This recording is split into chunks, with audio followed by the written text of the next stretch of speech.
Ms. Wang, the switch model we purchased does not respond when connected to the SDVC 31 controller for vibratory feeder. Is there something wrong with your controller? Don't worry, if this problem occurs, it may be that your parameters are not adjusted correctly.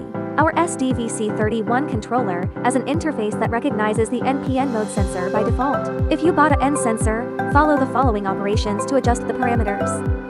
First, turn on the controller and connect the N sensor. Pay attention to connecting the C1, C2, and C3 ports in blue, black, and brown in sequence. Press the function key and the up key for 3 seconds to enter the parameter debugging interface. Press the function key to enter the parameter. Press the up key to adjust the parameter to pen P to connect the pen P sensor. Now it corresponds to our sensor and parameters. Let's lean on the controller. The stop light is on, indicating that the sensor connection is valid.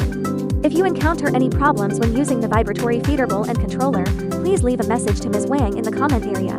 Ms. Wang answered everyone's questions one by one.